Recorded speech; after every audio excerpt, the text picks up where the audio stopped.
राजपालन sons के Facebook live पर आप सबका स्वागत है। आज हम मेरे पिताजी विश्वनाथ की जन्म शताब्दी उत्सव श्रृंखला की अगली कड़ी मनाने के लिए जुड़े हैं और मेरे साथ हैं दो वर्तमान समय की जानी मानी और बेहद लोकप्रिय लेखिकाएं गीताश्री जी और मनीषा कुलश्रेष्ठ जी। गीताश्री जी नमस्ते और स्वागत। मनीषा जी आपका भी नमस्ते जी। नमस्कार मीरा जी।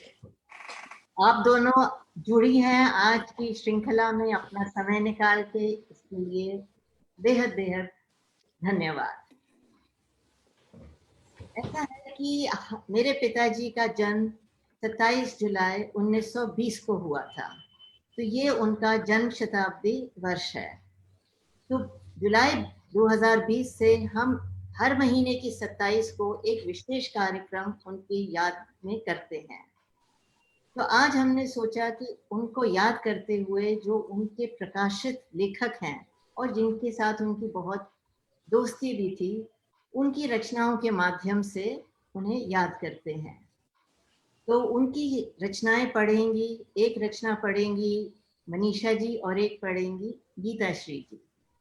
गीताश्री और मनीषा जी दोनों पिछले 2-3 वर्षों से राजपालन संघ से प्रकाशित हो रही हैं और मनीषा जी की पुस्तक मल्लिका तो बहुत चर्चा में रही है और उसके बाद आई उनकी किताब अतिथि होना कैलाश का भी बहुत प्रशंसा उसने बटोरी है। और गीताश्री की अभी अक्टूबर में जो राजनटनी आई छप के आई है, वो हर जगह धूम मचा रही है। जैसे वो खुद अपने धूम मचाती हैं वैसे ही उनकी किताब भी। और उससे पहले उनकी जो एक किताब आई थी कहानी संग्रह लिट्टी चोखा, ये बहुत चर्चा में। तो मैं कुछ बता दूं कि ये क्यों आज हमने ये चुना कि हम पिताजी को लेखकों की कहानियों के माध्यम से याद करेंगे।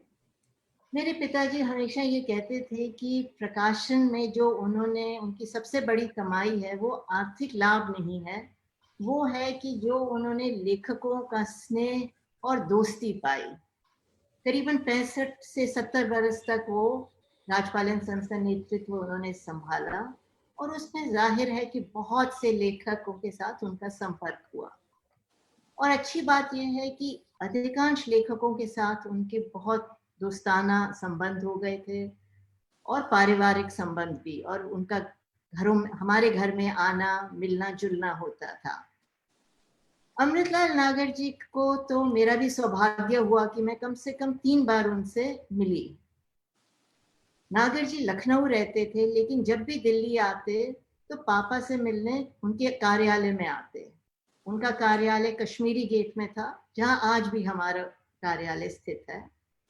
और अक्सर वो आते 11-12 बजे तक और उनकी बातचीत चलती। तो फिर जब भोजन का टाइम होता तो पापा उनको घर ही ले आते। घर भी बहुत ज्यादा दूर नहीं था, गाड़ी से 10-12 मिनट का रास्ता। और कई बार हुआ कि मैं स्कूल या कॉलेज से वापस आ जाती तो उनसे मुलाकात हो जाती नागर जी से। अब नागर जी की 2 विशेषताएं हैं जो मुझे याद है। एक तो बेहद प्रभावशाली व्यक्तित्व, लंबे ऊंचे कद के, हमेशा सफेद लंबा कुर्ता और धोती और पाँव में चप्पल। हाँ, और मुंह में पान जरूर रहता था, कुछ भी हो जाए मुंह में पान अवश्य रहता। और वो बहुत हंसमुख थे और जोर से हंसते थे और ठहाका लगा के हंसते थे। और जब घर आते तो मेरी माँ को भाभी कहते थे, तो जरूर उनके खाने की प्रशंसा करते कि भाभी बहुत ही अच्छा खाना बनाया, चाहे एक ही दाल सब्जी क्यों ना हो, लेकिन वो प्रशंसा जरूर करते थे। रांगे राघव जी तो बहुत छोटी उम्र में गुजर गए, मेरे ख्याल 62 या 63 में उनका देहांत हो गया था। तब तो मैं बहुत छोटी थी, तो मुझे उनकी कोई स्मृति नहीं, क्योंकि मैं मिली ही नहीं। लेकिन एक बार पापा से बात हो रही थी सब लेखकों के बारे में और वो कुछ कुछ बता रहे थे उनके बारे में। तो उन्होंने ये बताया कि जब रांगे राघव जी अपनी किताब लाए कब तक पुकारूं, तो उसका नाम उन्होंने रखा हुआ था पुराना किला। तो पापा की जैसे आदत थी, कोई भी किताब छापने से पहले वो पढ़ते जरूर थे। तो जब उन्होंने पढ़ी तो उन्होंने रांगे राघव जी को कहा कि इसका नाम थोड़ा नीरस है, पुराना किला, इसको बदलते हैं। तो रांगे राघव जी ने कहा, आप ही सुझाव बताइए, आप ही कुछ बताइए। तो पापा ने कहा, कब तक पुकारूं रखते हैं, और तब से ये किताब उसी नाम से प्रचलित हुई, वाह। प्रसिद्ध भी हुई। और एक और बात मुझे ध्यान है, मैं पक्का नहीं हूं कि ये बात रांगे राघव जी के बारे में पापा ने कही थी, कि वो अपनी पांडुलिपि एक कपड़े की गठरी में बांध के से लाते थे। वाह। हाँ, क्योंकि वो हाथ से ही लिखते थे, तो जाहिर है कि काफी पृष्ठ हो जाते होंगे। तो दिल्ली में तो रहते नहीं थे, तो आते तो एक कपड़े में बांध के और कहते, लो भाई वाह। ये लो। और बहुत बढ़िया। हाँ, सुलोचना जी से तो कई बार मुलाकात हुई, जी, अभी भी। ऑफिस में भी आए, फोन पे भी बात होती रहती है, चाहे अब कम होती है, शायद उनकी तबीयत नहीं ठीक। तो दोनों ही लेखकों के परिवार के साथ आज तक संबंध है। नागर जी के तो दोनों पुत्र भी नहीं रहे, लेकिन उनकी जो पुत्र वधू हैं उनसे भी मेरा संपर्क है।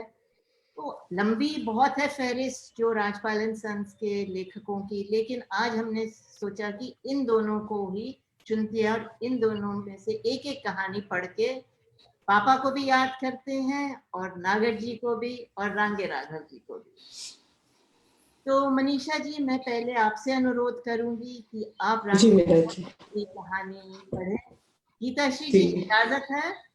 यस, शुरुआत हो। जी जी अच्छा जी, अब आप सुनाइए। जी। शुक्रिया मीरा जी। मैं सबसे पहले तो विश्वनाथ जी की बात करूंगी कि उनके हिंदी और साहित्य प्रेम पे हिंदी जगत में बहुत सारी कहानियां हैं कि उनका लेखकों के प्रति जो प्रेम था, उनका जो इस देश के प्रति एक खास तौर की संस्कृति के प्रति एक जो आग्रह रहता था, उसके उसको लेके कई सारी बातें मैंने पुराने लेखकों से सुनी है। और और मुझे खुशी है कि आज उनकी जन्म शती वर्ष के इस उत्सव में मैं गदल कहानी पढ़ने जा रही हूँ। और रागे राघव की बात करूँ तो मेरा एमफिल का डिसर्टेशन उन्हीं पे रहा, जो मुर्दों का चीला है उनकी किताब, जो उन्होंने मोहनजोदड़ो के पूरे परिदृश्य पे इतिहास को बल्कि प्रागैतिहासिक उपन्यास हिंदी में अगर गिने तो उंगली पे एक ही नाम आता है, रागे राघव का। और आप जो कह रही थी कि पोटली में भर के, तो उनका लिखा हुआ ही इतना विशद है। और आजकल ये कहा जाता है कि बहुत ज्यादा लिखना अच्छा नहीं है लेखक के लिए, लेकिन मैं रागे राघव जी के बारे में बात करूं तो उन्होंने जितना लिखा उसमें से काफी काफी बड़ी मात्रा, उसको हम 90% कहें तो उत्कृष्ट साहित्य था। और उनकी लेखनी बहुत गति से चलती थी, और उन्होंने बहुत सारे उपन्यास दिए। उन्होंने भारती तो हरिश्चंद्र पे भी भारती का सपूत लिखा था, जिसको मैंने पढ़ा था, और उसमें से मुझे पता चला था मन्नों का चरित्र क्या है। तो ऐसी बहुत सारी चीजें हैं जो भारतेंदु क्या रंगे राघव जी के बारे में कही जा सकती है। और मैंने तो क्योंकि डिसर्टेशन लिखा था, तो उन दिनों मेरे को उनके इतने सारे उपन्यास पढ़ने पड़े थे कि मुझे लगता था इस लेखक ने कितना लिखा है। क्योंकि आपको जब आप डिसर्टेशन लिखते हैं तो पूरी की पूरी उनका सारा लिखा हुआ लिखना होता है। तो अब मैं ज्यादा समय नहीं लूंगी, लेकिन मैं रांगे राघव जी के जो रचना प्रक्रिया को लेकर, जो मेरी प्रिय कहानियां इस किताब के बिल्कुल आगे के पृष्ठ पे हाईलाइट किया हुआ है उनकी रचना प्रक्रिया को, तो वो मैं आज के लेखकों के मद्देनजर इसको पढ़ना चाहूंगी। तो रांगे राघव लिखते हैं, मैंने अधिक कहानियां नहीं लिखी हैं, शायद 80 या 85। मैंने कभी किसी वाह। पात्र की कल्पना नहीं की। ऐतिहासिक पात्रों को तभी लिया जब मुझे जीवन में उनका कोई ना कोई प्रतिरूप किसी न किसी अंश में कहीं न कहीं मिल गया। मेरा मत यह है कि पात्र जब सामने आए तो ऐसा लगना चाहिए जैसे जिंदगी में एक नए आदमी से मुलाकात हो गई है। उसे किस नजर से आप देखना चाहते हैं? मैं तो संपूर्ण मानव को देखना ही कला के दृष्टिकोण को के आधार पे ठीक समझता हूँ। साहित्य का सत्य मूलतः वस्तु का सत्य होता है, और कलाकार का सत्य उस पर हावी हो जाता है। तो उसमें चित्रित मनुष्य का रूप नष्ट हो जाता है। इसलिए मैंने हमेशा उसकी रेखा को ध्यान में रखा है। अब हम उनकी गदल कहानी मैं पढ़ने जा रही हूँ, जो कि उनकी बहुत ही प्रसिद्ध कहानी है और स्त्री मन पर लिखी हुई एक बहुत बड़े फलक पे उसको रेखांकित करती हुई कहानी है। और इसमें जो उन्होंने भाषा ली है, बिल्कुल भरतपुर के क्षेत्र की वो भाषा है जिसे मेवाती और ब्रज के बीच की भाषा कहा जाता है। तो क्योंकि वो भरतपुर के आसपास काफी रहे, तो मैं गदल कहानी पढ़ना शुरू करती हूँ, आपको अच्छी लगेगी। और नए युवा जो हमारे पाठक हैं, उनसे ये विस्मृत हो गई हो तो मैं इसको पढ़ती हूँ। बाहर शोरगुल मचा। डोडी ने पूछा, कौन है? कोई उत्तर नहीं मिला। आवाज आई, हत्यारिन, मैं तुझे कत्ल कर दूंगा। स्त्री का स्वर आया, करके तो देख, तेरी कुंबी को डायन बन के न खा गई तो निपुते। डोडी बैठा न रह सका। क्या करता है निहाल? डोडी बढ़कर चिल्लाया, आखिर तेरी मैया है। मैया है, कहकर निहाल हट गया। और तू हाथ उठा के तो देख, स्त्री ने फुफकारा। कड़ी खाए, तेरी सींग पे बिलिया चलवा दूं, समझ रखियो, मत जान रखियो। हाँ, मैं तेरी आसरतू नहीं हूं। भाभी, क्या बकती है, होश में आ। वह आगे बढ़ा। उसने मुड़कर कहा, जाओ सब, तुम सब लोग जाओ। निहाल हट गया। उसके साथ ही लड़ाई देखने वाले लोग भी इधर उधर हो गए। डोडी निस्तब्ध छप्पर के नीचे लगे बरंडा को पकड़े खड़ा रहा। स्त्री वहीं बिखरी हुई सी बैठी रही। उसकी आंखों में मानो आग सी जल रही थी। उसने कहा, मैं जानती हूँ निहाल में इतनी हिम्मत नहीं, ये सब तेरा किया हुआ है देवर। हाँ गदल, मैंने ही किया है, डोडी ने धीरे से कहा। गदल सिमट गई। क्यों, तुम्हें क्या जरूरत थी? डोडी कह न सका। वह ऊपर से नीचे तक झंझना गया। स्त्री उठी। वह लगभग 45 वर्षीय थी और उसका रंग गोरा होने पर भी आयु के धुंधलके में अब मैला दिखने लगा था। उसको देखकर लगता था कि वह फुर्तीली है। जीवन भर कठोर मेहनत करने से उसकी गठन के ढीले पड़ने पर भी उसकी फुर्ती मौजूद थी। तुझे शर्म नहीं आती गदल? डोडी ने कहा। क्यों शर्म आएगी देवर? गदल ने पूछा। शर्म तो उसे आए जिसकी आंखों में हया बची हो। क्यों आएगी इसे शर्म? अंदर से चौबारे से किसी की आवाज आई। निहाल, डोडी चिल्लाया। तू चुप रह। फिर आवाज बंद हो गई। गदल ने कहा, मुझे क्यों बुलाया तूने? डोडी ने इस बात का उत्तर नहीं दिया। पूछा, रोटी खाई तूने? नहीं, खाती भी कब, कमबख्त रास्ते में ही मिल गए। खेत होकर लौट रही थी, रास्ते में अंडे करने बीन कर संझा के लिए जा रही थी। डोडी ने पुकारा, बहू, अपनी सास को रोटी दे जा। भीतर से किसी स्त्री की ढीठ आवाज आई। अरे, अब लोहारों की बैयर आई है, उन्हें क्यों गरीब की रोटियां भाएंगी? कुछ स्त्रियों ने भीतर से ठहाका लगाया। निहाल चिल्लाया, सुन ले परमेश्वरी, जग हंसाई हो रही है। खारियों की तो तूने नाक कटा डाली। गुन्ना मरा तो 55 बरस का था। गदल विधवा हो गई। गदल का बड़ा बेटा निहाल 30 बरस का हो चुका था। उसकी बहू दुल्ला का बड़ा बेटा 7 का, दूसरा 4 का और तीसरी छोरी थी जो गोद में खेल रही थी।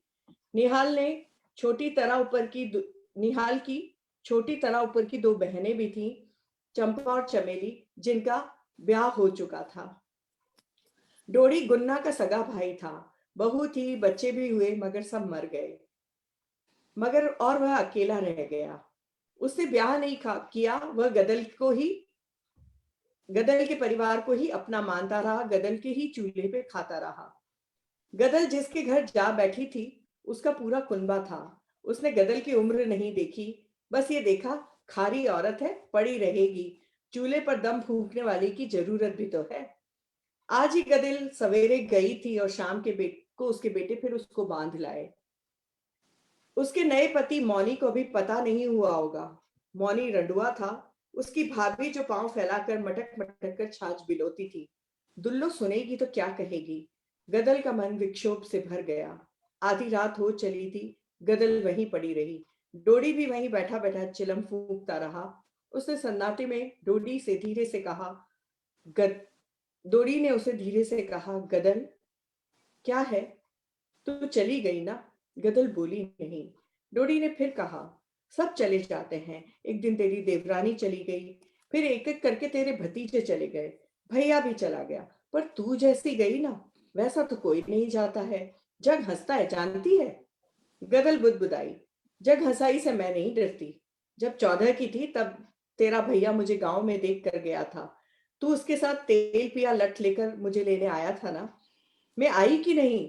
तू सोचता होगा कि गदल की उम्र गई, अब उसे खसम की क्या जरूरत। नहीं नहीं, तू तो बस यही सोचता होगा कि गदल गई, अब पहले सा रोटियों का आराम नहीं रहा है। बहुएं नहीं करेंगी तेरी चाकरी देवर। तूने भाई से और मुझसे निभाई तो मैंने भी तुझे अपना समझा। बोल, झूठ कहती हूँ। नहीं गदल, मैंने कब कहा। बस यही बात है देवर। अब मेरा यहाँ कौन है।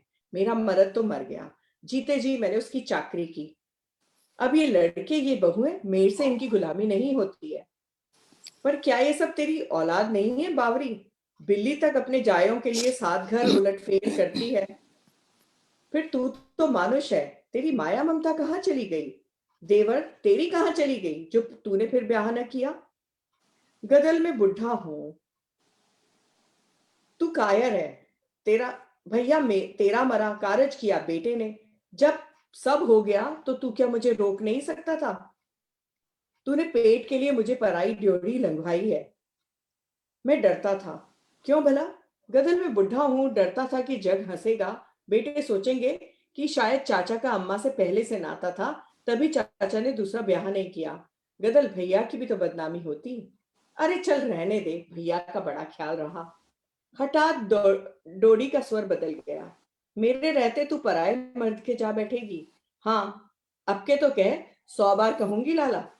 डोडी बढ़ा, बढ़। डोडी रुक गया, गदल देखती रही। तू मुझे करेगा, तेरे में इतनी हिम्मत है देवर। मेरा नया मर्द है ना, इतना तो तूने तो इतनी सुन ली, वो इतनी भी नहीं सुनता। बढ़कर जो तू मुझे मारता ना आज, तो मैं सोचती कि तेरा अपनापा है मुझसे और मैं इस घर में रह जाती। डोरी देखता ही रह गया। रात गहरी हो गई थी। गदल ने लहंगे की परत फैलाकर तन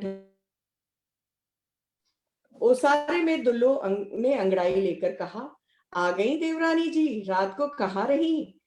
सूखा डूब गया था, आकाश में पौ फट रही थी। बेला थी। गदल ने तड़ाक से जवाब दिया, सो जिठानी मेरी, हुक्म नहीं चला मुझ पर। तेरे जैसी बेटियां हैं मेरी, देवर के नाते देवरानी हूं, नहीं तो जूती तेरी। दुल्लो सक पका गई। मौनी उठा ही था भन्नाया और बोला, कहाँ गई थी। गदल ने घूंघट खींच लिया पर आवाज नहीं बदली। वही वही ले गए थे मुझे घेर कर। मौनी दब गया। मौनी का बाहर से ही ढोर हाँक ले गया। मौनी बढ़ा, कहाँ जाता है। खेत हार, पहले मेरा फैसला करके जा। अरे क्या फैसला। कि अब क्या मैं तेरे घर का पीस ना पीसूंगी। हम तो 2 जने हैं, हम दोनों अब अलग रहेंगे और खाएंगे। उसकी उत्तर की प्रतीक्षा किए ही बिना वह कहती चली गई, कमाई शामिल करो, मैं नहीं रोकती, वह भीतर चूल्हा अलग अलग करो। मौनी क्षण भर सन्नाटे में खड़ा रहा। दुल्लो तिनक कर निकली, अब चुप क्यों हो गया देवर, बोलता क्यों नहीं। देवरानी लाया है कि सास, तेरी बोलती क्यों नहीं करती है। अरे तो सौत मट्टी न खा के आई, सारे कुनबे को चबा जाएगी क्या डायन। ऐसे नहीं, तेरी गुड़ की भेली है जो न खाएंगे हम तो रोटी गले में डालेंगे और फंदा मार खाएंगे। मौनी उत्तर नहीं दे सका, वह बाहर चला गया। दोपहर हो चुकी थी। दुल्लो बैठी चरखा काट रही थी। दुल्लो ने घूंघट काट के पूछा, बाहर से आवाज आई, कोई है। दुल्लो ने घूंघट काट के पूछा, कौन है। नारायण ने खून का घूंट पी कर कहा, मैं गदल का बेटा हूं। दुल्लो घूंघट में हंसी, पूछी, छोटे हो कि बड़े। छोटा, और कितने हैं। कितने भी हूं, तुझे क्या। गदल ने निकल कर कहा। क्यों आया है तू। गदल ने बेटे से पूछा। दंड भरवाने आया हूं अम्मा, कहकर नारायण आगे बैठने को बढ़ा। वहीं रह, गदल ने कहा। उसी समय लोटा डोरी लेकर मौनी लौटा था। उसने देखा कि गदल ने अपने कड़े और हंसली उतार कर फेंक दिए और कहा, भर गया दंड तेरा, अब मत आइयो यहाँ पर, समझ लीजिए थाने में रपट कर दूंगी। नारायण का मुंह स्याह पड़ गया, वह गहने उठाकर चला गया। मौनी मन ही मन शंकित होकर भीतर आया। सुना तूने देवर, देवरानी ने गहने दे दिए, घुटना आखिर पेट को ही मेड़ा। गदल हंसी, वाह जेठानी, पुराने मर्द का मोल नए मर्द से तेरे घर की बैयरी चुकवाती होंगी। गदल तो मालकिन बन के रहती है, समझी। दुल्लो ने रोष से देखा और पांव पटकती हुई चली गई। मौनी ने देखा और कहा, बहुत बड़बड़ के बातें मत हाँका कर, समझ ले घर की बहू है, बहू बन के रहा कर। तो बताऊं तुझे। गदल हंसकर चौबारे में चली गई और काम में लग गई। ठंडी हवा तेज हो गई थी। डोरी चुपचाप छप्पर में बैठा हुक्का पी रहा था। पीते पीते ऊब गया तो उसने चिलम उलट दी। काका, निहाल ने स्वर उठाकर कहा, आज मैंने दंड भरवाने भेजा था नारायण को, सो पंचायत जुड़वाने के पहले ही उसने तो गहने उतार फेंके। डोरी मुस्कुराया। वह तो ये जता रही कि घर वालों ने पंचायत भी नहीं जुड़ाई, यानी हम उसे भगाना चाहते थे, तो नारायण ले आया। हाँ, डोरी सोचने लगा, मैं फेर आऊं? नहीं बेटा, वह सचमुच रूठ कर ही गई है और कोई बात नहीं है, तू रोटी खा ले। निहाल उठ गया, पर डोरी बैठा रहा। रात को अंधेरा सांझ के पीछे ऐसे आ गया जैसे कोई परत उलट गई हो। दूर ढोला गाने की आवाज आने लगी। डोरी उठा और चल पड़ा। काका, तूने खा ली? नहीं तो। काका ढोला सुनने आए हैं। निहाल ने अविश्वास से कहा, वे तो नहीं जाते थे। जाकर बुला लो, रात बढ़ गई है, बहू ने कहा और रोते बच्चे को दूध पिलाने लगी। निहाल जब काका को लेकर लौटा तो काका की देह तप रही थी। हवा लग गई है, कुछ नहीं। डोरी ने छोटी खटिया पर अपनी टांगे समेट कर कहा, रोटी रहने दे, आज मेरा जी नहीं चाहता। निहाल खड़ा रहा। अरे सोच तो बेटा, मैंने ढोला कितने दिनों बाद सुना। उस दिन भैया की सुहाग रात को सुना था, या फिर कि आज। निहाल ने सुना और देखा। डोरी आंख मीच कर कुछ गुनगुनाने लगा था। शाम हो गई थी। मौनी बाहर बैठा था। गदल ने गरम गरम रोटी और आम की चटनी ले जाकर उसे खाने को दी। बहुत अच्छी बनी है, मौनी खाते हुए बोला। गदल बैठ गई। तुम एक और ब्याह क्यों नहीं कर लेते अपनी उम्र के लायक? मौनी चौंका। एक की रोटी भी नहीं बनती तुझसे? नहीं। सोचते होगे सौत बुलाती हूँ, पर मर्द का क्या, मेरी भी तो ढलती उम्र है। जीते जी देख जाऊंगी तो ठीक है, न हो तो हुकूमत करने को ही एक मिल जाएगी। मौनी हंसा। यों कह, हौस तुझे है क्योंकि तुझे लड़ने को कोई चाहिए। खाना खाकर उठा तो गदल हुक्का भरकर दे गई। इतने में सुनाई दिया, अरे इस बखत कहाँ चला? जरूरी काम है मौनी। उत्तर मिला, पेशकार साहब ने बुलाया है। गदल ने पहचाना, उसी के गांव का घोटिया मैना का चंदा गिरिराज ग्वारिया था। जरूर पेशकार की गाय चराने की बात होगी। तो रात को चला जा रहा है, चिलम तो पीता जा। आकर्षण ने रोका। गिरिराज आके बैठ गया। गदल ने दूसरी रोटी उठाई और कौर मुंह में रखा। तुमने सुना क्या कि कल रात गदल का देवर डोरी मर गया? गदल का मुंह रुक गया। जल्दी से लोटे के पानी के संग कौर निकला और सुनने लगी। उसका कलेजा मुंह को आने लगा। कैसे मर गया? वो तो भला चंगा था। ठंड लग गई, रात उघाड़ा रह गया था। गदल द्वार पर दिखाई दी। उसने कहा, गिरिराज। हाँ काकी। सुनते हो क्या हेरी, मैं जरा जाऊंगी। कहाँ? वहीं। क्यों? मेरा देवर मर गया है ना। देवर? पर अब तो वो तेरा देवर नहीं है। गदल की हंसी झंझनाती हुई चौबारे में फैल गई। देवर तो वो मेरा अगले जन्म में भी रहेगा। वही ना, मुझसे रुखाई दिखाता तो क्या वह पांव कटे बिना उस दहरी के बाहर निकल सकता था? उसने मुझसे मन फेरा। मैंने कहा उससे फेरा, मैंने ऐसा बदला लिया उससे। कहते कहते वह कठोर हो गई। तू नहीं जा सकती। क्यों? तू रोकेगा? अरे खास मेरे पेट के जाए मुझे नहीं रोक पाए, तू क्या रोकेगा? जिसे नीचा दिखाना चाहती थी वही नहीं रहा, और तू मुझे रोकने वाला कौन है? अपने मन से आई थी, रहूंगी नहीं रहूंगी, कौन तूने मेरा मोल दिया है जो मैं यहाँ रहूंगी? इतना बोल तो भी लिया। तू जो होता मेरे उस घर में तो जीभ कड़वा लेती तेरी। अरे चल चल। मौनी ने हाथ पकड़कर उसे भीतर धकेल दिया और द्वार पर खाट डालकर हुक्का पीने लगा। गदल भीतर रोने लगी, परंतु इतनी धीरे कि उसकी सिसकी तक मौनी को सुनाई नहीं दे। आज गदल का मन बाहर जा रहा था। रात का तीसरा पहर बीत रहा था। मौनी की नाक बज रही थी। गदल ने पूरी शक्ति लगाकर छप्पर का कोना उठाया और सांपिन की तरह उससे रैंक कर नीचे से निकली और कूद गई बाहर। मौनी रह रहकर तड़पता रहा। हिम्मत नहीं होती थी कि जाकर सीधे गांव में हल्ला करे और लठ के बल पर गदल को उठा लाए। मन करता था सुसरी की टांगे तोड़ दे। दुल्लों ने व्यंग भी किया कि उसकी लुगाई भाग कर नाक कटा गई है। खून का सा घूंट पी कर रह गया मौनी। गुजरों ने जब सुना तो कहा, अरे बुढ़िया के लिए खून खराबा कराएगा, अब भी तो उसने तेरा खर्च क्या कराया है। 2 जीवन की रोटी खाई है, तुझे भी तो टिक्कड़ खिला के गई है। मौनी का क्रोध भड़क उठा। घोटिया का गिर्राज सुना गया था। जिस वक्त गदल पहुंची पटेल बैठा था। निहाल ने कहा, खबरदार भीतर पांव न धरियो, क्यों लौट आई है। पटेल चौंका, अब क्या लेने आई है बहू यहाँ।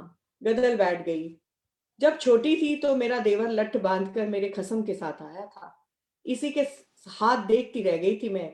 सोचा था मर्द है, इसकी छत्र छाया में जी लूंगी। बताओ पटेल, वही जब मेरे आदमी के मरने के बाद मुझे न रख सका तो क्या करती। अरे मैं न रहती तो इनसे क्या हुआ, 2 दिन में ही काका उठ गया। इनके सहारे मैं रहती तो मेरा क्या होता। पटेल ने कहा, पर तूने बेटा बेटी की उम्र न देखी बहू। ठीक है, उम्र देखती की इज्जत। ये कहो मेरे देवर से रार थी उससे, और वो खत्म हो गई उसके साथ ही। ये बेटा है, मैंने कोई बिरादरी के नेम के बाहर की बात की हो तो कोई मुझे रोक कर दावा करे, पंचायत में जवाब दूंगी। लेकिन बेटों ने बिरादरी के मुंह पर थूका तब तुम कहाँ थे। पटेल न कहेंगे तो कौन कहेगा। 25 आदमी खिलाकर लुटा दिया मेरे मर्द के कारज में।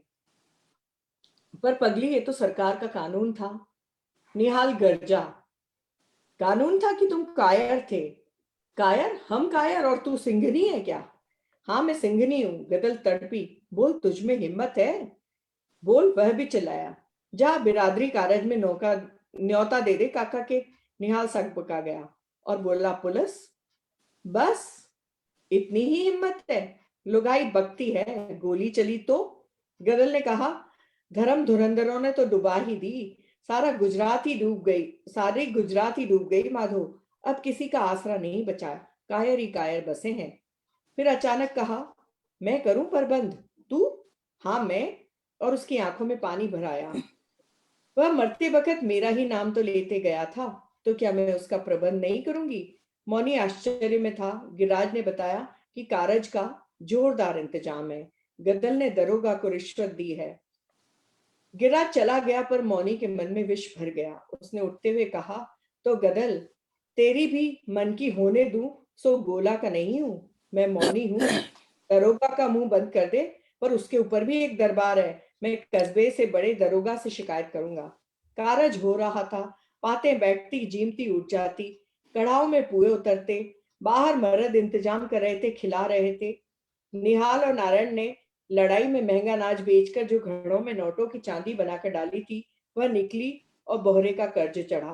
पर डांग में लोगों ने कहा, गदल का ही बूता था, बेटे तो हार बैठे थे, कानून क्या बिरादरी से ऊपर है। क्षण भर गदल ने सोचा। अचानक से बाहर आवाज आई, क्या बात है दीवान जी। गदल ने बढ़कर पूछा। स्त्री का बढ़कर पूछना देखकर दीवान सकपका गया। कहते हैं कारज रोक दो। सो कैसे? दरोगा जी ने कहा है, दीवान जी ने उत्तर दिया। क्यों, उनसे पूछकर ही तो किया जा रहा है। दीवान ने कहा, जानता हूं, दरोगा जी तो मेल मुलाकात जानते हैं, पर किसी ने बड़े दरोगा जी के पास शिकायत पहुंचाई है। क्षण भर गदल ने सोचा कौन होगा, समझ नहीं सकी। बोली, दरोगा जी ने पहले नहीं सोचा था यह सब, अब बिरादरी को उठा दें। दीवान जी तुम भी बैठकर पत्तल परोसवा लो, होगी सो देखी जाएगी, हम खबर भेज देंगे दरोगा के आते ही। सरकारी नौकरी है, चली जाएगी, आना ही होगा उन्हें, तो आने दो। गदल ने चुपते हुए स्वर में कहा, आदमी का वचन एक बार का होता है, हम बिरादरी को नहीं उठा सकते। नारायण घबराया, सब गिरफ्तार हो जाएंगे, समझी, राज से टक्कर लेने की कोशिश न करो। अरे तो क्या राज बिरादरी से ऊपर है? गदल ने तमक कर कहा। 3 पाते और उठ गई, अंतिम पात बची थी। निहाल ने अंधेरे में देखकर कहा, नारायण जल्दी कर, एक पात बची है। डरता है? गदल ने पूछा। सूखे ओंठ पर जीभ फेर कर नारायण ने कहा, नहीं, मेरी कोख की लाज रखनी होगी तुझे, तेरे काका को काका ने तुझे बेटा समझकर अपना दूसरा ब्याह नामंजूर कर दिया था, याद रखना। उसके और कोई नहीं, तुम ही दोनों हो। निहाल ने सिर झुका लिया। भागा हुआ एक लड़का आया। दादी, क्या है रे? गदल ने सशंक होकर पूछा। पुलिस हथियारबंद होकर आ रही है। निहाल ने गदल की ओर रहस्य भरी दृष्टि से देखा। पांव उठने में ज्यादा देर नहीं है, लेकिन वे कब मानेंगे? उन्हें रोकना होगा, उनके पास बंदूकें हैं। बंदूकें हमारे भी पास हैं निहाल, गदल ने कहा। डांग में बंदूकों की क्या कमी? फिर हम खाएंगे क्या? जो भगवान देगा। बाहर पुलिस की गाड़ी का भोंपू बजा। निहाल आगे बढ़ा। दरोगा ने उतर कर कहा, यहाँ दावत हो रही है। निहाल भौचक रह गया। जिस आदमी ने रिश्वत ली थी वह पहचान भी नहीं रहा था। मैं तुम सबको गिरफ्तार करता हूँ। राज का कानून बिरादरी के कानून से ऊपर है। ये राज का कानून है, तुम्हारी बिरादरी नहीं। गदल ने पुकारा, निहाल। निहाल भीतर गया। पंगत होने तक इन्हें रोकना ही होगा, फिर सबको पीछे धकेल देंगे, पीछे से निकाल देंगे। अगर कोई पकड़ा गया तो बिरादरी क्या कहेगी? पर ये वैसे ना रुकेंगे, गोली चलाएंगे। तू न डर। छत पर नारायण 4 आदमियों के साथ बंदूक लिए बैठा है। निहाल कांप उठा। उसने घबराए हुए स्वर में समझाने की कोशिश की, हमारे टोपीदार हैं, उनकी रफल है। कुछ भी हो, पंगत उतर जाएगी। और फिर तुम सब भागना। हठात लालटेन बुझ गई। धाए धाए की आवाज आई। गोलियां अंधकार में चलने लगी। गदल ने चिल्लाकर कहा, सौगंध है तुम सबको, खाकर ही उठना। पर सबको जल्दी की फिक्र थी। कोई चिल्लाकर गिरा। पांत पीछे से निकलने लगी। जब सब चले गए, गदल ऊपर चढ़ी। निहाल से कहा, बेटा। उसके स्वर की अखंड ममता सुनकर निहाल के रोंगटे उस हलचल में भी खड़े हो गए। इससे पहले कि वह उत्तर दे, गदल ने कहा, तुझे मेरी कोख की सौगंध है। नारायण को और बहु बच्चों को लेकर पीछे से निकल जा। और तू, मेरी फिक्र छोड़। मैं देख रही हूं, तेरा काका मुझे बुलाता है। निहाल के बस की नहीं थी। गदल ने एक बंदूक वाले से भरी बंदूक लेकर कहा, चले जाओ सब, निकल जाओ। संतान के मोह से जकड़े हुए युवकों को आपत्ति ने अंधकार में विलीन कर दिया। गदल ने घोड़ा दबाया। कोई चिल्ला कर गिरा। वह हंसी। विकराल हास्य से वह अंधकार गूंज उठा। दरोगा ने सुना तो चौंका। औरत मर्द कहाँ गए? उसके कुछ सिपाहियों ने पीछे से घेराव डाला और ऊपर चढ़ गए। गोली चलाई जो गदल के पेट में लगी। युद्ध समाप्त हो गया था। गदल रक्त से भीगी हुई पड़ी थी। पुलिस के जवान इकट्ठे हो गए थे। दरोगा ने पूछा, यहाँ तो कोई नहीं हुजूर, यह एक औरत है। दरोगा आगे बढ़ आया। उसने देखा और पूछा, तू कौन है? गदल मुस्कुराई और धीरे से कहा, कारज तो हो गया दरोगा जी, आत्मा को शांति मिल गई। दरोगा ने झल्ला कर कहा, पर तू है कौन? गदल ने और भी क्षीण स्वर में कहा, जो एक दिन अकेला न रह सका उसी की। और उसका सिर लुढ़क गया। उसके होठों पर मुस्कुराहट ऐसे दिखाई दे रही थी जैसे अब पुराने अंधकार में जलाई गई पहले की कोई बुझी हुई लालटेन हो। इस कहानी को सुनाते हुए मेरे रोंगटे खड़े हो रहे थे कि प्रेम का एक ये भी स्वरूप हो सकता है। तो सही बात है। सुन कि हम कौन से जमाने में पहुंच गए हैं और क्या बातें हो रही हैं, और अंत में जैसे गदल गोली खा लेती है जी। और इससे बहुत मत बातें हैं, इस कहानी में बहुत सारी बातें। इस जी मीरा जी, इसकी सबसे बड़ी बात जो है कि जो उसका देवर उसे ब्याहने आया था ना भाई के साथ, वो तब से उसके प्रेम में थी कि वो तो समझो कहते लट के साथ आया था। हाँ। ये है कि आई थिंक एक महान कहानीकार का ये होता है कि जो वो कहते हैं वो तो ठीक है, लेकिन जो अनकहा रह नहीं जाता है कहते वो जी। अपने आप बीच में रीड बिटवीन द लाइंस, वो एक बहुत यस, कि गुण वो अंत में कहती है कि एक दिन भी अकेला न रह सका। एक दिन भी अकेला ना रह सका, वो ना रह सका या ये ना रह सकी, ये न रह सकी, तभी तो कि उसी की हूं मैं जो एक दिन भी अकेला न रह सका। बहुत बढ़िया, धन्यवाद, थैंक शुक्रिया यू। मीरा जी। चलिए अब गीता श्री जी, अब आपसे जी अनुरोध है कि आप नागरिक की कहानी सिकंदर हार गया हमको पढ़ के जी सुनाएंगे। शुक्रिया मीरा जी। मनीषा, मेरी प्रिय कहानी थी गदल, और प्रिय पात्र है गदल।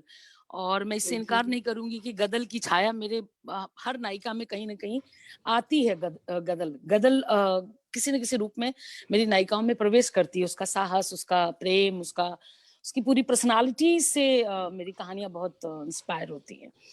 तो गदल मेरी प्रिय कहानी थी। लेकिन मैंने अमृतलाल नागर के लिए, आज आपने मुझे कहा है, मैंने उनका उपन्यास सब पढ़ा है लेकिन कहानियां नहीं पढ़ी थी। तो इस सबसे पहले मीरा जी आपका आभार, शुक्रिया कि आपने मुझे खजाने का पता दिया और मैं उस खजाने तक पहुंची जिससे मैं वंचित थी। आज विश्वनाथ जी की जन्म शताब्दी उत्सव में हम सब यहाँ इकट्ठे हैं। मैं एक बात कहना चाहती हूँ, ये बड़ी बात नहीं होगी, मैंने विश्वनाथ जी को नहीं देखा, लेकिन मैं ये कह सकती हूँ कि मैंने मीरा जौहरी को देखा है। और संततियां जो होती हैं वो अपने व्यवहार की परंपरा को भी लेकर आगे चलती हैं। तो जो आपका व्यवहार है, जो लेखकों के साथ बहुत आत्मीय संबंध बनाने का, वो आपको पिता से विरासत में मिला है। तो मैं समझ सकती हूँ कि विश्वनाथ जी कैसे होंगे। मैं अपने बाबूजी को हमेशा कहती थी कि आप मुझ पे गए हैं, तो बहुत हंसते थे वो। तो मैं मजे में कहती थी कि आप मुझ पर गए हैं, तो कहते थे हाँ, सारे बच्चे अपने पिता पे जाते हैं और मैं वो बाप हूँ जो अपनी बेटी पे गया हूँ। तो मैं मजे लेती थी क्योंकि हमारे पिता के साथ हमारा संबंध वैसे ही होता है जैसे दो दोस्तों का होता है। वो मतलब मेरी तरह वो भी हंसोड़ और मजाकिया थे।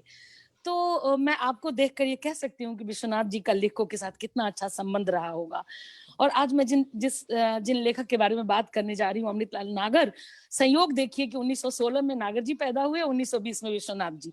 तो बिल्कुल लेखक और प्रकाशक दोनों बिल्कुल कंटेम्पररी थे, तो एक दूसरे का मिजाज अच्छे से समझते होंगे। नागर जी की कहानियां, आपने सिकंदर हार गया कहा, लेकिन मैं इतनी लालची हूँ कहानियों की कि मैंने बहुत सारी कहानियां दनादन पढ़ ली, क्योंकि मैं नागर जी का मिजाज समझना चाहती थी। एक कहानी से मिजाज समझ में नहीं आता है। भात की पतीली और कहानियों में ये अंतर होता है कि आप एक चावल के दाने से पतीले का पता कर सकते हैं, एक कहानी से किसी कहानीकार का रेंज नहीं पता कर सकते आप। आपको उसका संपूर्णता में देखना पड़ता है। तो मैंने नागर जी को पढ़ा और अभी अभी पूरा ये खत्म करना है मुझे, इस समय का टारगेट यही है। ये कहानी तो जो सिकंदर हार गया, इस कहानी के बाद में बहुत सारे कथाकारों की कहानियां मुझे याद आई जिन्होंने बाद में लिखी। तो इस कहानी के जो पात्र हैं वो कैसे घूमते घूमते, मुझे याद आता है नागर जी कहते थे अपनी कहानियों के बारे में कि कहानी वो धनुष है, कहानी को धनुष बना दो, कहानी को धनुष बनाकर ऐसा तीर चलाओ अपनी बात का कि दिल की बात दिल तक जा चुभे। तो वो नागर जी की इस कहानी में जो पात्र हैं वो पता नहीं कितने कथाकारों की कहानियों में आपको दिखेंगे।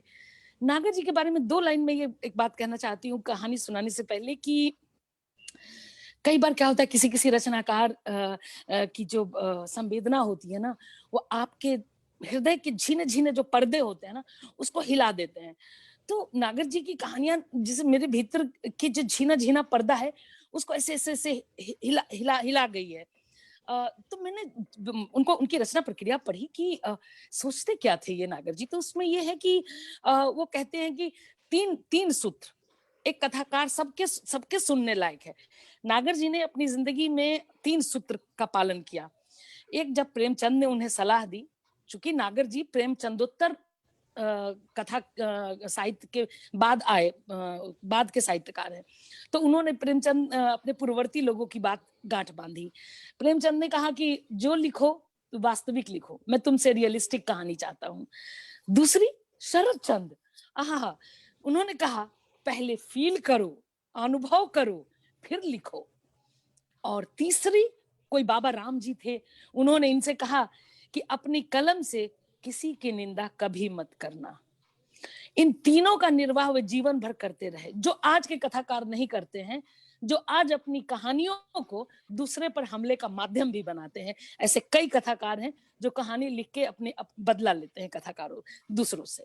तो वो इसीलिए महान बनने से चूक जाते, स्वर्ग से छूटने का जो खतरा है ना, वो यहीं पर है। ये 3 सूत्र सबको बांध कर रखना चाहिए जो नागर जी ने अपनी जिंदगी में पालन किया।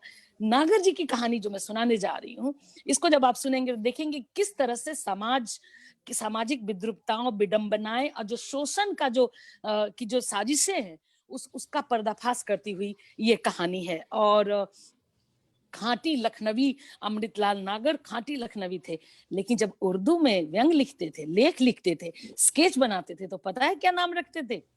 तस्लीम लखनवी। तस्लीम लखनवी। तस्लीम लखनवी उर्दू में और हिंदी में अमृतलाल नागर। किस्सा गोई गजब की, जिसका भी बचपन किस्सा गो के बीच में गुजरा है, वो अद्भुत किस्सा गोई करते हैं। और एक चीज और, एक आयामी कहानीकार नहीं थे, बहुआयामी कथाकार थे। एक बात और, पहले लेखक, पहले कथाकार जिन्होंने 2 कवियों की जीवनी लिखी। मानस का हंस सबको याद है, सबको मालूम है। मुझे लगता है हर साहित्य प्रेमी ने मानस का हंस पढ़ा होगा। तुलसीदास और खंजन नयन, सूरदास। हम सब लिखते, कोई एक लिखता है, लेकिन 2 पहले कहानीकार है जिन्होंने 2 कवियों की जीवनी पर आधारित उपन्यास लिखे हैं। तो अब मैं कहानी की तरफ आपको ले चलती हूँ। इसमें आपको जन रुचि, जनहित के का ख्याल दिखेगा, सहजता दिखेगी, सरल दृश्य के अनुकूल मुहावरे, लोकोक्तियां, वर्णनात्मकता, शब्द चित्रात्मकता सब दिखेगा। और भाषा में जो उनके जो एक चमक है, कौंधती है रह रह के, वो दिखेगी। कैसे इनकी रचनात्मकता अपनी जड़ों में गहरे धसी है, कैसे परंपरा का ख्याल है, और किस तरह से वो वहां अपनी जमीन से, जैसे कहते हैं ना कि बादल, शिखरों से जो बादल उठते हैं, या समंदर की सतह से या नदी के सतह से जो बादल उठते हैं ना, तो उसमें कितनी नमी, कितनी तरलता और कितना पानी होता है। तो ये कहानी अपनी जमीन से उठी हुई है। इसलिए आप इसमें देखेंगे ना, दृश्य बुनने की जैसे कोई फिल्म सी चल रही हो, आप पात्रों को देखने लगते हैं। मुझे ये कहानी पढ़ के इतना मजा आया कि मैं आपको चाहती हूँ कि मैं हट जाती हूँ बीच से। अब अमृतलाल नागर और उनका सिकंदर। अब देखिए सिकंदर हारा तो कैसे हारा।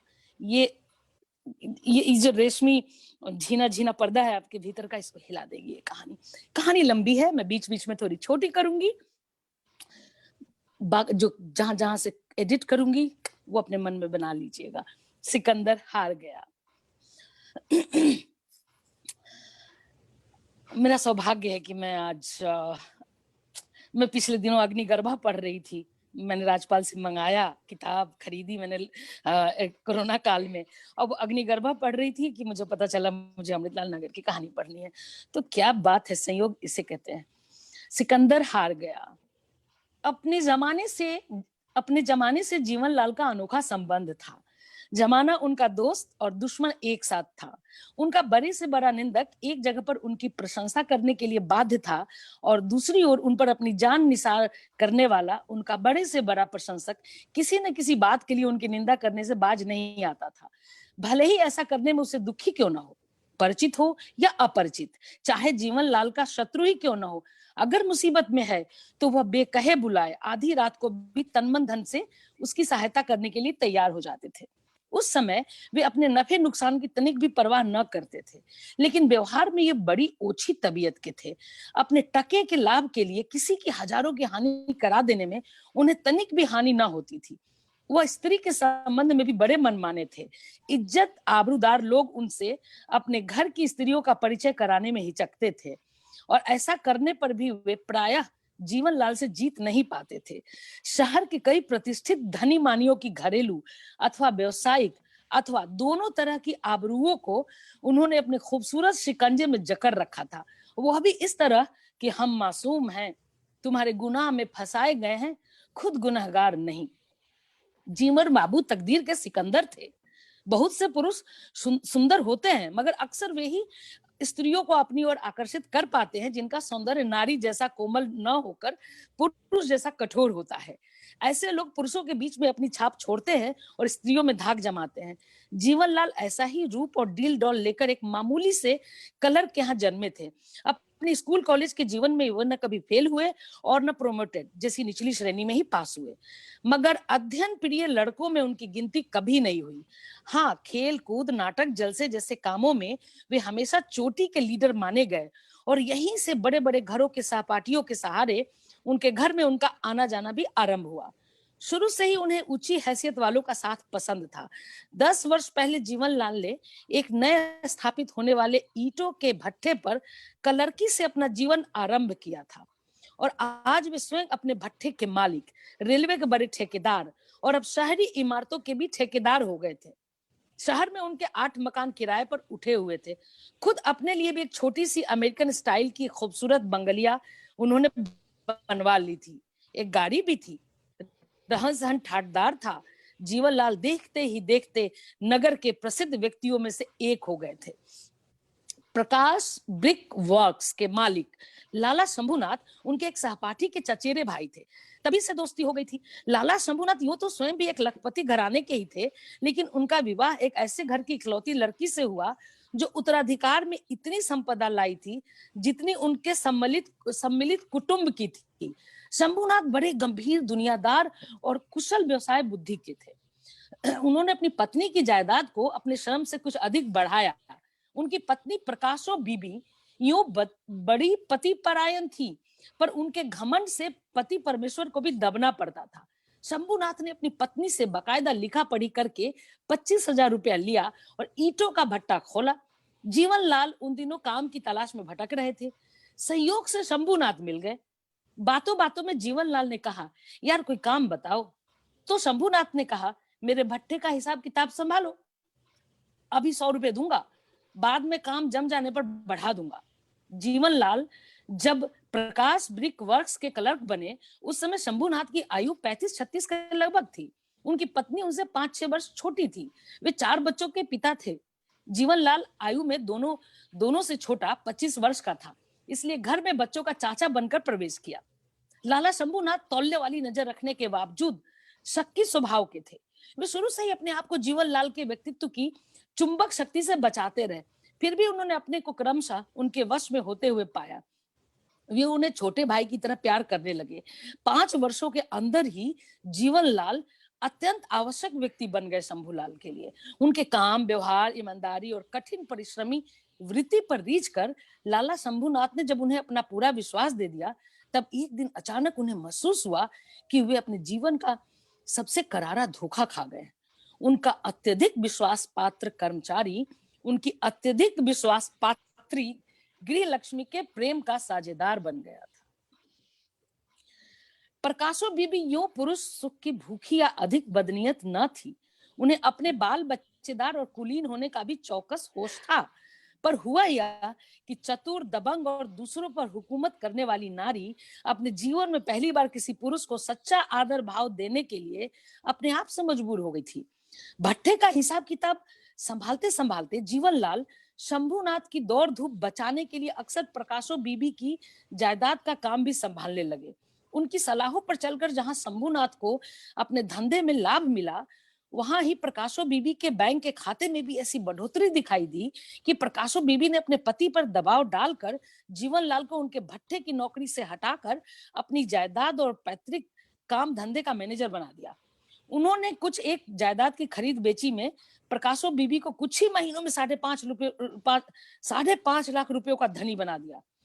प्रकाशो बीबी बेहोशी में जीवनलाल पर रीझी और जीवनलाल ने बड़ी होशियारी से उस रीझ को भुनाकर ऐसे कमजोर क्षणों में प्रकाशो बीबी को अपने वश में कर लिया कि उन्हें अपने पाप पर पछताने तक का अवसर न मिला। इसके बाद जैसे शंभुनाथ अपनी पत्नी के पैसे पर अपना स्वतंत्र विकास कर रहे थे, वैसे ही जीवनलाल भी करने लगे। शंभुनाथ उनसे ईर्ष्या करके भी उनसे अपना संबंध नहीं तोड़ पाते थे।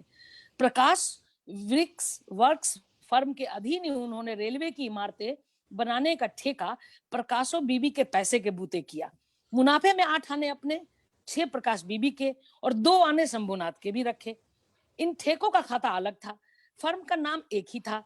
शंभुनाथ अपनी इज्जत और मुनाफे की लालच में जीवनलाल से अपना नाता न तोड़ पाते थे। जीवनलाल उनके सामने बराबर यही झलकाता कि दोष मेरा नहीं, तुम्हारी पत्नी का है। स्वयं प्रकाशो बीबी के ऊपर वह ऐसी धौंस जमा देता, तुम रीझी थी, तुम्हारी रीझ में अगर मेरा पुरुष मन लुभा गया तो यह दोष मेरा नहीं। मने मन एक जगह उनसे प्रकाशो बीबी भी कहती और शंभुनाथ भी, पर दोनों ही उन्हें छोड़ नहीं सकते थे। खास तौर से स्त्री का अपराध जटिल। मेरे यहाँ लाइट गई है, मैं 1 मिनट का ब्रेक लूंगी। 1 मिनट का ब्रेक लूंगी क्योंकि दिख नहीं रहा है। लाइट गई है, मैं क्षमा चाहूंगी। हाँ, सुनाई दे रहा है, कोई बात नहीं। लेकिन कहानी नहीं दिख रही किताब में। हाँ, तो पर बहुत रोचक कहानी है, हाँ, तब हाँ, जब बड़ी तक तुम्हारी रोचक। लाइफ आती है। हाँ, बड़ी बड़ी रोचक कहानी है। अभी आगे इतना मजा आने वाला है। जीवन लाल और जबरदस्त कैरेक्टर है ये जीवन लाल मुझे आगे कई लोगों की कहानियों में दिखा, इसीलिए मैंने कहा हाँ, ओ आगे आगे आगे लाइट। हाँ, डबल सॉरी। हाँ, अब ये कि जीवन लाल के जीवन में यही एक घटना घटी हो तो सो बात नहीं। रईस स्त्रियों पर अपना रंगीन प्रभाव जमाने में वे कुछ तो चतुर थे और कुछ सिकंदर भी। हर शरीफ आदमी अपने घर में उनका आना हरगिज पसंद नहीं करता था, फिर भी कोई उन्हें अपने घर में आने से रोक नहीं सकता था। उनकी आंखों की मोहिनी शक्ति, उनकी व्यवहार की मिठास सबको मजबूर करती थी। जीवन लाल की उम्र के 36वें साल में उनके जीवन में एक विशेष घटना घटी। शहर में लोहे के व्यापारी मशहूर लाला मुसद्दी लाल की विधवा बेटी से उनका विवाह हुआ। यह सदाचारी व्याभिचारी अपने होने वाले बच्चे की माता और उसके प्रतिष्ठित नाना कुल की मान रक्षा के लिए ही विवाह करने को मजबूर हुआ था। मगर इस समय तक उनका मन कुछ इस तरह पक चुका था कि वे किसी भी स्त्री के चरित्र पर विश्वास ही न कर पाते थे। लीला इनके घर में क्या आई, कैद में पड़ गई, और लीला इनके घर में क्या आई कि ये घर से बंधने लगे। अब अपने मन का संदेह इन्हें चैन नहीं लेने देता था। दिन में 8-8, 10-10 बार बिना किसी कामकाज के ही ये अचानक घर का चक्कर काट जाते। रेलवे की इमारतों का ठेका होने की वजह से महीने में 15 दिन इन्हें दौरे पर भी रहना पड़ता था। वे रात में अचानक लौटकर अपनी पत्नी के सतीत्व की परीक्षा करने के लिए बहाने बहाने से सारे घर की जांच किया करते थे। बहाने से पलंग के नीचे झांकना, बहाने से कबर्ड खोलकर देखना, सर्दी की रातों में भी बहाने से छत झांक आना इनकी आदत में शामिल हो गया। लीला 6 महीने में ही इनसे तंग आ गई। वो अक्सर झुंझला पड़ती थी, खींच खींच उठती थी। लीला चतुर गृहिणी थी। वो अपने पति के कारोबार का हिसाब किताब जांचने सहेजने के कारण एक प्रकार से उनकी प्राइवेट सेक्रेटरी भी हो गई थी। अपने पति के शक मिटाने के लिए उसने प्रयत्न किए, पर जितना ही वो एकनिष्ठ सिद्ध करने का प्रयास करती, वे उतना ही चौंकते जाते थे। एक दिन म्यूनिसिपैलिटी के एग्जीक्यूटिव अफसर श्री त्रिभुवन लाल कौल के घर उनके बेटे की सालगिरह के उपलक्ष्य में पति पत्नी की दावत थी।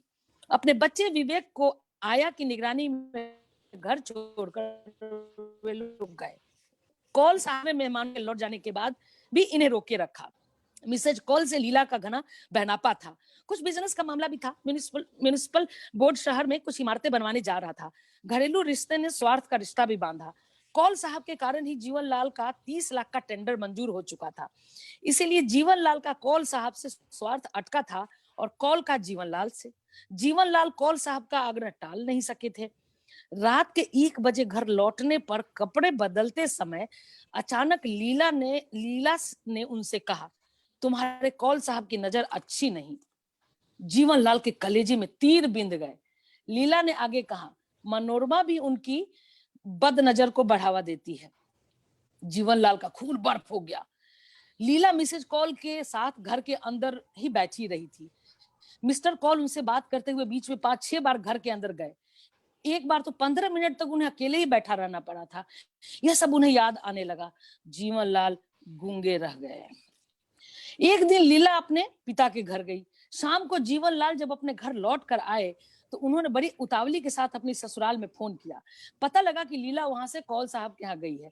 जीवन लाल को करारा आघात लगा। वे बिना खाए पिए ही आराम कुर्सी पर पड़ रहे। एक बार जी में आया कि कौल के यहाँ टेलीफोन करें, मगर फिर उस इच्छा को दबा गए। रात के 10:30 बजे लीला आई। जीवन लाल ने देखा उसके गले में नवरत्न का बड़े टीकों वाला हार था। एक अपनी पत्नी के लिए पता लगा कि मिस्टर कौल ने 8,000 के 2 हार खरीदे, एक अपनी पत्नी के लिए और दूसरा जीवन लाल की पत्नी के लिए। 30 लाख के टेंडर का लालच रहते हुए यह 4,000 का नवरत्नी हार जीवन लाल के संपूर्ण जीवन को निगलता हुआ नजर आया। जीवन फिर भी खामोश रहे।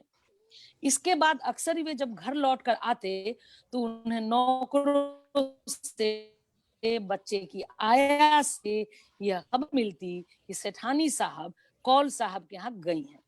कौल साहब से मिलने पर जीवन लाल कट कर रह जाते। इनकी नजरें उनके सामने उठती न थी। उनके सामने इन्हें बार बार ऐसा महसूस होता कि विश्व विजेता सिकंदर किसी साधारण शत्रु से हार गया है। जीवन लाल कौल साहब से अक्सर मिलने के लिए मजबूर थे, क्योंकि ठेका स्वीकार कर लेने के बाद वे उसमें से कई लाख रुपया फंसा चुके थे। यह रुपया उनका अपना न था, 4 महाजनों से लिया गया था और उनका ब्याज उन पर दौड़ने लगा था। लक्ष्मी और महालक्ष्मी के मोह ने उन्हें झिंझोरना शुरू किया। जीवनलाल अपने को कटघरे में बंद शेर की तरह अनुभव करते थे। उनका बच्चा 6 महीने का हो गया था। जीवनलाल अपने बच्चे को बेहद चाहते थे। इससे पहले भी वह पिता बने थे, मगर उन्हें पिता कहलाने का अधिकार इस बच्चे के द्वारा पहली बार प्राप्त हुआ था। जीवनलाल बच्चे की दुहाई देकर अपनी पत्नी को इशारे से समझाते। पत्नी सुनकर भी अनसुना कर जाती। जब कभी जवाब देती तो बहुत पैना जवाब होता। अब मैं कहानी को शॉर्ट करूंगी। आरंभ के 4 महीने में बात धीरे धीरे ही बढ़ती रही। उनकी पत्नी का श्रीमती कौल के घर आना जाना दिनों दिन बढ़ता ही जाता था। अक्सर ही पति पत्नी इनके यहाँ खाने पर बुलाए जाते। अक्सर ही सिनेमा देखने का प्रोग्राम भी बनता था। किसी के घर में कोई खास चीज बनती तो दूसरे के यहाँ जरूर भेजी जाती। शुरू में अक्सर और फिर तो सुबह शाम जब भी जीवनलाल घर में रहते, उनके कानों में 1-2 बार यह भनक अवश्य ही पड़ती, मेम साहब कौल साहब का फोन है। सुनकर मेम साहब ऐसे भागती जैसे लोहा चुंबक की ओर आता है। एक बार शाम को घर लौटकर आने पर मालूम हुआ कि मेम साहब कौल साहब की कोठी पर गई हैं। रात में लौटकर भी ना आई, न कोई संदेश ही मिला। दूसरे दिन सवेरे हार कर स्वयं ही फोन किया। श्रीमती कौल से बातें हुई। पता लगा कि लीला तो त्रिभुवन के साथ कल शाम से ही बाहर गई है। वो शायद आज तीसरे पहर तक आएगी। जीवनलाल झटका खा गए। अपने ऊपर बहुत संयम रखकर उन्होंने बड़ी विनय के साथ श्रीमती कौल से कहा, मेरी तकदीर में जो कुछ बदा होगा सो होगा ही, मगर आप अपने जीवन को क्यों नष्ट कर रही हैं? श्रीमती कौल ने एक आह भरकर कहा, अब उसका क्या किया जाए जीवनलाल जी, फिर भी अपनी तरफ से मैं ये कोशिश कर रही हूँ कि लीला मेरी दुश्मन न बने, इसीलिए बच्चे को मैंने अपने पास ही रख लिया है। उन दोनों को आजादी दे दी है। मैं अपने बेटे को लेने के लिए अभी आता हूँ। जीवनलाल की अहंता उनके स्वर में अपने बेटे पर अधिकार करने के लिए केंद्रित हो उठी, किंतु उधर से श्रीमती कौल का उत्तर आया, इस समय आने का कष्ट न करें लाल साहब, आपका फोन आने के वक्त मैं कार में बैठ चुकी थी। मैं अभी अपनी चचेरी बहन के यहाँ जा रही हूँ, रुक नहीं सकती, और बच्चा भी मेरे साथ जा रहा है। जीवनलाल तरप कर रह गए। उस दिन वो काम धाम में अपना मन न लगा सके। तीसरे पहर लीला जब अपने बेटे के साथ घर आई तो पति को घर में ही पाया। लीला को देखते ही एक बार तो उनकी आंखों में खून झलक आया, परंतु उन्होंने अपने आप पर काबू पा लिया। ठंडे स्वर में बोले, मेरे साथ जो चाहे सो करो, पर अपने बच्चे के हक में क्यों कांटे बोती हो लीला? सुनकर लीला की त्योरियां चढ़ गई। कहा, बच्चे से तुम्हें क्या मतलब? सुनकर जीवनलाल के रोम रोम में आग सुलग उठी। तरप कर बोले, बच्चा मेरा है। वैसी ही तरप भरी आवाज में लीला का उत्तर मिला, वो तुम्हारे पाप से पैदा हुआ है, तुम्हारे पुण्य से नहीं। उसका बाप एक व्याभिचारी पुरुष है। व्याभिचारी पुरुष का पिता या पति नहीं होता, वह केवल बुरा होता है। फिर बुरा चाहे किसी भी नाम का हो, क्या फर्क पड़ता है? अहंता की कचोटे यह सुनकर एकाएक थम गई। करारा आघात खाकर वह मानो जड़ हो गई। मनोवृत्तियां निकम्मी पड़ने लगी। आग की लपटें अपने आप ही को खाकर क्रमशः मंद पड़ने लगी। कमजोरी के अथाह सागर में आदर्श के तिनके का सहारा लेकर जीवनलाल ने कुछ उखड़ी और कुछ बुझी सी आवाज में कहा, स्त्री जाति ही तो दुनिया की इज्जत है। औरत को लेकर ही इज्जत का सवाल उठता है। मेरी और तुम्हारी बुराई में बहुत अंतर है, मगर मेरी बुराई की जड़ भी तुम ही हो। पराई औरतों की इज्जत बिगाड़ने में मजा आता है। मैं भी कभी पराई थी, तब उपदेश न मिला। जीवनलाल सिर झुकाए बैठे रहे, गोया कमरे में अकेले बैठे रहे।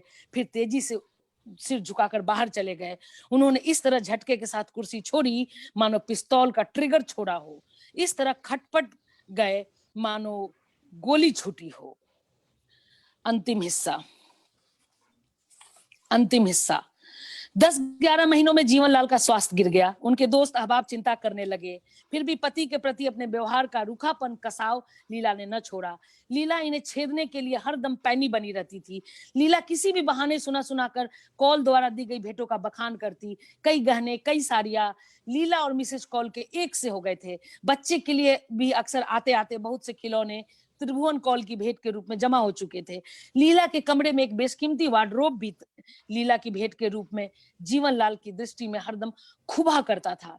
एक दिन बच्चे के कमरे में प्रवेश करने पर जीवनलाल ने देखा कि जहां उनकी लीला के पिता की तस्वीरें रखी हुई थी, वहां अब एक और फोटोग्राफ भी शामिल हो गया था। इस फोटो में त्रिभुवन नाथ कौल के एक और उनकी पत्नी खड़ी थी और दूसरी ओर लीला। उनका बच्चा विवेक त्रिभुवन नाथ की गोद में था। देखते ही जीवनलाल पर ऐसी बीती कि मन का बांध टूट गया। वे स्थिर न रह सके, आपा खो बैठे। तस्वीर हाथ में लिए हुए वे तेजी से बाहर निकल आए। लीला अपने कमरे में लेटी हुई कोई उपन्यास पढ़ रही थी। जीवनलाल ने कड़क कर आवाज दी, लीला। लीला चौंक गई, यह स्वर नया था। उसने घूमकर जीवनलाल को देखा और बैठ गई। जीवनलाल उनके सामने जाकर उनकी नजरों में एक बार देखकर क्रमशः अपनी उत्तेजना खोने लगे। एक सेकंड के लिए उनकी गति ठिठक गई। इतने में ही गालियां प्रार्थना बन गई। कलेजे के गुबार निकलते समय अचानक अपील की तरह सामने आए। उन्होंने कहा, तुम भले गैर की हो जाओ, मगर मेरे बच्चे को मुझसे मत छीनो। मैंने कब छीना है? यह क्या है? जीवनलाल ने तस्वीर दिखलाते हुए कहा, बड़े होने पर यह फोटो दिखला दिखला कर मेरे बच्चे को यह बहकाओगी कि जिसकी गोद में खड़ा है वही उसका पिता है। मैं तुमसे बदला लूंगी क्योंकि मैं तुमसे घृणा करती हूं, मगर मैं अपने बच्चे से भला क्यों बदला लूंगी? मेरे सवाल से इस जवाब का क्या संबंध है? विवेक से झूठ बोलकर मुझे क्या लाभ होगा? तब तुमने क्यों एक ऐसे शख्स की गोद में देकर उसका फोटो खिंचवाया है जो उसका पिता नहीं है लेकिन उसकी माँ, और वह तस्वीर होश संभालने के पहले ही इसके कमरे में रख दी गई है? इसे रखते समय मेरी इच्छा तो यह थी कि तुम्हारी तस्वीर वहां से हटा दूं। विवेक के होश संभालने पर, तस्वीरों के संबंध में पूछने पर मैं कम से कम अच्छे लोगों का परिचय उसे दे सकूंगी। तुम्हारे जैसे लंपट, दगाबाज, मीठी छुरी का परिचय देकर मैं अपने बेटे के कान अपवित्र नहीं करना चाहती। लेकिन तुम कौल या उसकी बदकार बीबी ही, हम तीनों, जीवनलाल की पत्नी ने शेरनी की तरह तड़प कर कहा, हम तीनों में वह पुरुष जिसकी गोद में विवेक खड़ा है, उसमें और तुम में वही फर्क है जो गंगा और नाले में है। एक ही पाप के लिए मैं बुरा और वह किसी ऐसे पापी के अपराधी नहीं है। उनकी पत्नी को इसका पूरा विश्वास है। और तुमने मुझसे कहा था कि त्रिभुवन और उसकी बीबी। जीवनलाल ने क्रांतिकारी के समान उत्तेजित होकर पूछा, तुमने मुझसे कहा था कि त्रिभुवन और उसकी बीबी? जीवनलाल की बात तेजी से काटते हुए लीला बोली, झूठ कहा था। क्यों? सुनोगे?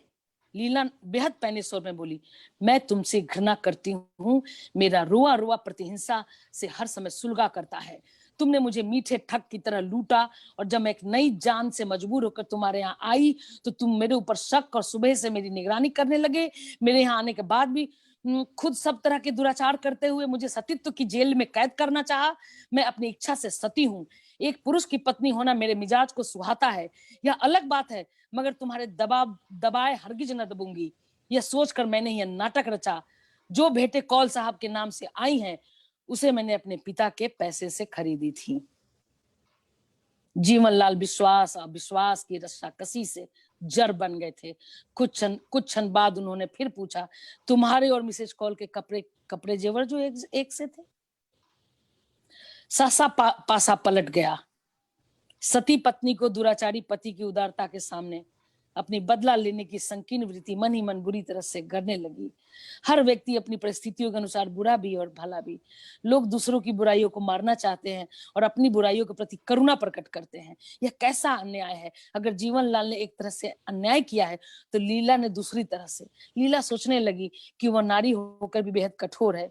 वह जीवनलाल से बहुत महंगा बदला ले रही है। क्या उसे अपने पति को घुला घुला कर मार डालना है? लीला ने कनखियों से अपने पति की ओर देखा। ये कितने दुबले हो गए हैं। पहली बार लीला को अपने पति के स्वास्थ्य की चिंता हुई, वह पति जिससे उसे नफरत थी। कहानी कथा समाप्त।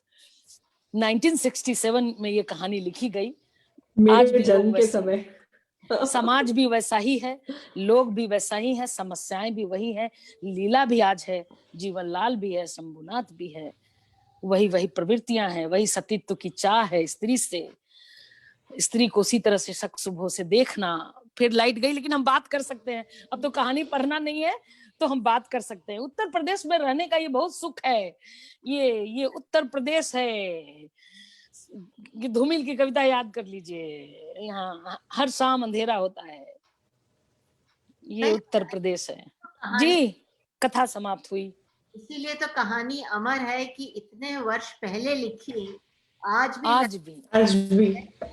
भी प्रासंगिक है। बिल्कुल। और वो ही, और दोनों कहानियों की नायिकाएं एक हद तक काफी मिलती जुलती है। हाँ, स्ट्रॉन्ग कैरेक्टर्स हैं और अपने मतलब दबती नहीं है किसी चीज। जी। सबक गजब सबक सिखाया, गजब सबक पुरुष की सिखाया। मानसिकता मजा को आ गया। समझती है। हाँ हाँ, बहुत अच्छे से सबक सिखाया। उसी का औजार से उसे मारा। टूल दोनों को समझना बहुत जरूरी है। स्त्री को टूल पहचानना पड़ेगा। अगर पितृसत्ता से टकराना है तो उस टकराव के, उस बदलाव के टूल को समझना पड़ेगा, जो लीला समझती है। सही बात है। जी जी। और गदल ने भी वही किया जो उसको गदल ने भी वही किया जी। अरे गदल तो गदल है, गदर है, गदल तो गदर है। चलिए, आज तो बहुत, मुझे लगता है, मुझे तो बहुत आनंद आया और मैं उम्मीद करती हूँ जी, हमारे पाठक दर्शक जुड़े होंगे, उनको भी बहुत ही आनंद आया। और वो कितने बरस पहले उस सदी में जब लिखी गई थी कहानी, उसमें गए, लेकिन सुन के लगा कि आज ही की कहानी, हम आज ही की बात। बिल्कुल। जी तो ये भी बरस में क्या कोई परिवर्तन नहीं हुआ, क्या तरक्की नहीं हुई, ये सवाल है हम सबके सोचने का। इसी बात पे मैं खत्म करती हूँ। बहुत बहुत धन्यवाद मनीषा जी, पिताश्री जी, धन्यवाद मीरा जी। नमस्ते। और सब धन्यवाद मीरा जी। बाय मनीषा। बाय।